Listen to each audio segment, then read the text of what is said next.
안녕하세요, 비트TV입니다.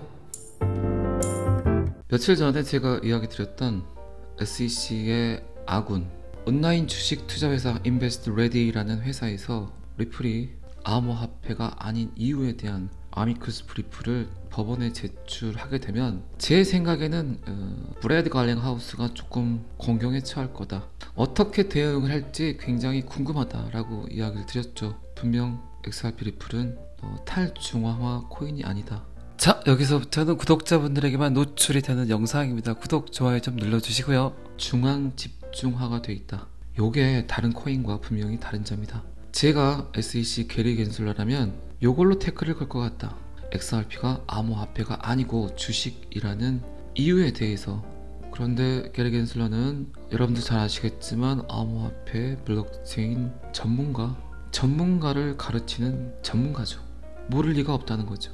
그런데 이거를 지금까지 함구하고 이야기를 하지 않고 태클을 걸지 않고 기다렸는데 느닷없이 인베스트레디라는 온라인 주식 투자 회사에서 거론을 했지만 요게 제출이 되지 않았습니다. 왜 그럴까요? 참, 제가 오늘 이 기사를 보고 약간 현타가 왔어요. 왜 이들은 요거를 중앙집중식이라는 요거를 제출하지 못했을까요? 그 이유는 원초적인 이유 때문이라고 하네요. 18일까지가 마감일이었는데 기한을 지키지 않아서 제출을 못했다고 합니다. SEC, 게리 겐슬러, 다시 또 FTX, 샘 뱅크먼, XRP, 브래드 갈링하우스, 빵형, 자넷 앨런, 다 하나의 서클이 아닐까요? 저는 자꾸 요새 그런 생각을 합니다. 이들에 의한 한편의 드라마가 아닌가. 그러지 않고서야 기한을 지키지 않아서 제출을 못했다는 게 말이 됩니까? 자, 이게 아니라면 지금은 자연스럽게 그냥 넘어갈 수 있는 일이지만 SEC 게리 겐슬러가 굉장히 큰 카드로, 히든 카드로 이거를 시간이 지나고 나서 무언가 토레스 판사가 결정을 하려고 할 때 중앙 집중화된 코인이라는 이 카드를 쓱 들이밀지 않을까요? 지금 생각은 제가 약간 그런 생각을 합니다. 마지막 히든 카드, 소송의 게임을 완전히 반전시킬 수 있는 그 카드로. 방금 전에도 제가 말씀드렸고 며칠 전에도 제가 말씀드렸지만 이 내용이 굉장히 저는 거슬렸어요. 찝찝했어요. 제가 게리 겐슬러라면 요거를 가지고 태클을 걸었을 건데 왜 아무런 언급을 하지 않았을까? 말도 안 되는 이유로 언급을 했었고 지금까지는. 그런데 참 재밌습니다. 어떻게 이어나갈 건지. 그리고 지금 FTX 인수에 대해서 브래드 갈링하우스가 약간 관심을 보이고 있다는 보도가 나왔는데 요 보도 자체는 결정이나 확증이 아니라 그렇지 않을까, 그럴 수도 있겠는걸, 이 정도의 데이터인 것 같아요. 이 부분에 대해서는 제가 농담 반 진담 반으로 영상에서 여러분들께 이야기를 드렸죠. 이 분위기에서 XRP가 FTX를 인수하게 되면 긍정적인 효과가 굉장히 클 거다. 일단은 XRP 가격이 상승을 하겠죠. FTX를 인수할 수 있는 조건을 갖고 있는 자산군은 결국 암호화폐 회사뿐이라고 생각을 해요. FTX를 인수하게 되면 어쨌든 그 코인을 갖고 있는 회사, 그리고 그 코인의 가치가 2배 이상 상승하겠죠. 어쩌면 3배 이상 상승할 수도 있겠죠. 그리고 지금 어쨌든 SEC와의 소송 마무리 단계에 있잖아요. 그러면 그 분위기를 힘입어서 XRP가 FTX를 인수를 해서 FTX를 시작으로 릴리스트, 재상장을 시킨다면 어쨌든 리플 홀더들에게는 엄청난 호재가 될 수 있겠죠. 그래서 이것저것 생각하다 보니까 요거 XRP가 등에 업으면 괜찮겠는데, 긍정적인 요인들이 많겠는데, 그리고 XRP의 가치가 상승하게 되면 지금 리플이 갖고 있는 500억 개의 XRP가 얼마가 될까요? FTX 인수 가격이 어느 정도인지는 모르겠지만 충분히 요거를 커버할 수 있는 금액이 되지 않을까요? 이 생각을 저만 할까요? 당연히 브래드 갈링하우스도 하겠죠. 그 전부터 브래드 갈링하우스는 거래소에 관심이 많았어요. 데이비 슈월츠가 FTX 파산 신청 후에 FTX 직원들에게 트윗을 보냈잖아요. 리플로 와도 좋을 듯 싶다라고. 그렇다면 XRP 측에서 분명히 거래소에 대한 관심이 있었다고 생각할 수 있겠죠. 그렇죠. 자, 그렇게 된다면 어쨌든 XRP 가격은 여러분들이 상상하는 그 이상의 가치로 상승할 수 있습니다. 3배, 5배, 어쩌면 이 와중에 SEC와 소송이 깔끔하게 끝난다면, 정리가 된다면 10배, 20배까지도 볼 수 있겠죠. 서두에도 말씀드렸지만 이런 시나리오가 그냥 브래드 갈링하우스, 데이비 숄츠, 샘 뱅크먼, FTX 이들이 갖고 있는 시나리오일까요? 분명히 정부가 개입이 됐다고 생각을 해요. 자꾸 제가 영상에서 말씀드렸던 하나의 서클이다. 역전 드라마가 나올 것이다. 게임 체인저가 될 것이다. 그리고 미 정부는, SEC는 XRP에게 합리적 타당성을 부여할 거다. 이 합리적 타당성의 의미는 굉장히 크죠. 합법적인 암호화폐가 전세계 최초로 출연할 수 있어요. 출연, 이게 크죠. 게리 겐슬러가 아무리 비트코인이 암호화폐라고 인정을 했지만 법적 싸움에서 비트코인의 손을 들어준 적은 없거든요.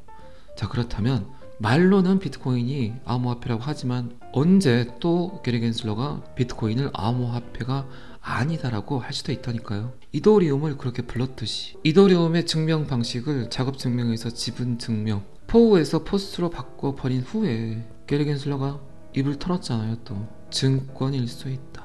어쨌든 이 꼴 저 꼴 다 보기 싫으면 그냥 법이 돼야 돼요. 규정이 돼야 되고 규칙이 돼야 돼요. 그 일을 지금 XRP가 전세계 최초로 진행을 하고 있잖아요. 그런데 드라마틱하게 만들린 게 FTX. 어제 그제 제가 며칠간 이야기 드렸지만 MIT, CBDC, 탄소 중립, ISO 20022 그리고 지금은 어느 정도 중앙 집중화된 코인이 필요하다. 수정 보안이 필요한 블록체인 시스템이 필요하다. 이 프로토콜로 진입을 해서 시간이 지남에 따라서 이제 정상적인 탈중앙화가 가능할 것이다. 제가 거의 잔소리처럼 이야기를 드렸어요. 제가 말한 것들이 다 현실화가 되고 있어요. 제 자랑이 아니라 1년 전에 6개월 전에 이야기 드렸던 모든 것들이 지금 데이터로 증명이 되고 있어요. 제가 농담 반 진담 반으로 FTX를 리플이 인수하면 좋겠다. 그 가능성이 열려 있다면 참 너무 좋겠다라고 이야기를 했지만 그냥 아무 생각 없이 한 말은 아니라는 거죠. 방금 전에 이야기 드렸지만 리플이 FTX를 인수했을 때 가져올 수 있는 돈이 장난이 아니거든요. 어떻게 보면 똔또이 충분히 거래소 하나를 쉽게 먹을 수 있다. 아니면 그 이상일 수도 있겠죠. 오히려 남는 장사를 할 수도 있을 거란 얘기죠. 물론 그 과정은 힘들겠죠. 첫 번째 걸리는 게 어쨌든 SEC잖아요. 지금 SEC와 소송 중에 있는 XRP라는 회사가 암호화폐 거래소를 인수를 하는 걸 얘네가 소송 중인데 인정을 할까요? 얘네들이 또 한 번 태클을 걸겠죠. 그래서는 안 된다. 소송 중인 회사가 암호화폐 거래소를 인수해서는 안 된다 라고 이야기를 할 수 있겠죠.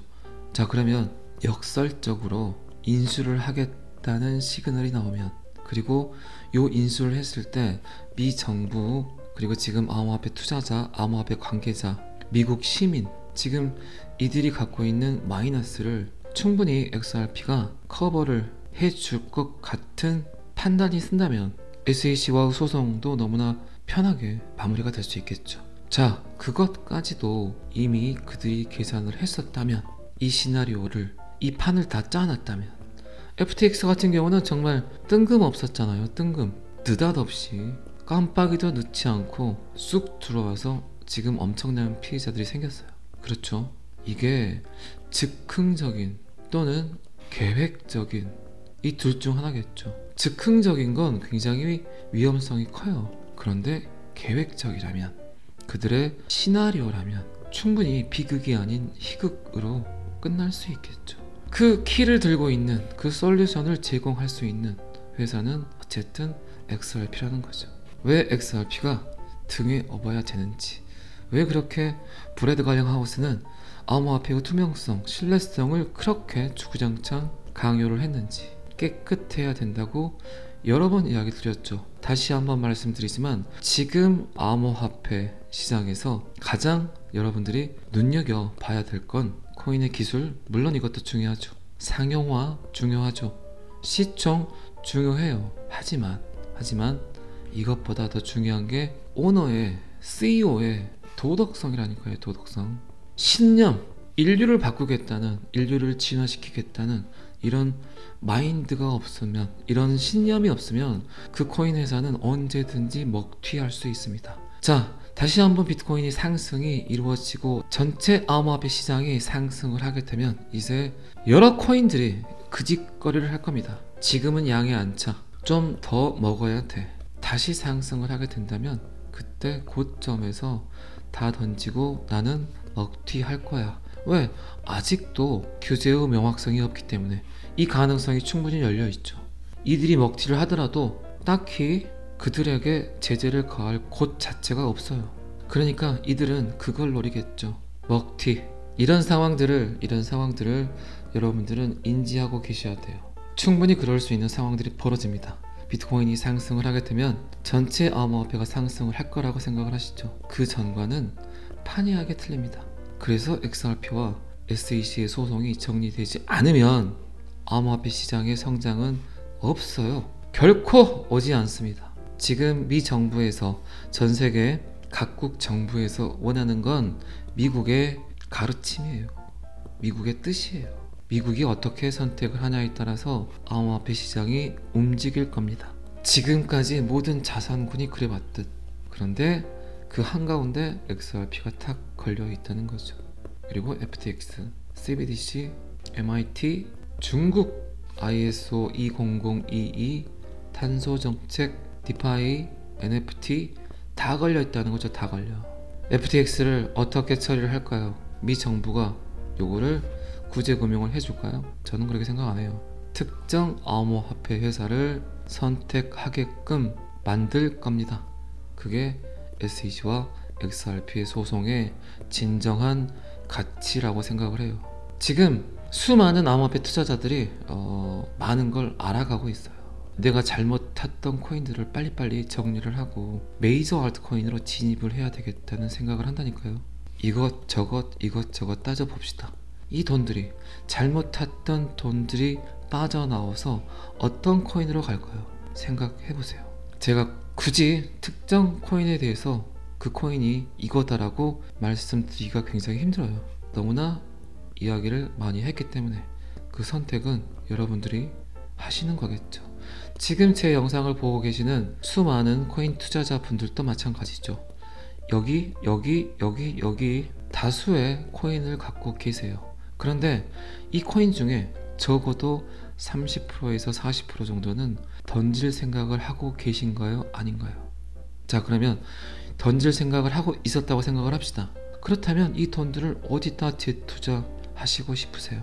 한번, 어쨌든 영상 마무리니까 제 영상 듣고 난 다음에 생각해보세요. 그게 여러분들의 답이고 그게 앞으로 성장할 수 있는 코인입니다. 답은 이미 주어졌죠. 저는 그렇게 생각을 합니다. 여러분들 잘 아시겠지만 저는 항상 여러분들의 성공 투자를 기원합니다. 오늘은 여기까지 하겠습니다. 구독과 좋아요는 항상 저를 너무너무 힘나게 합니다. 감사합니다. 비트TV였습니다.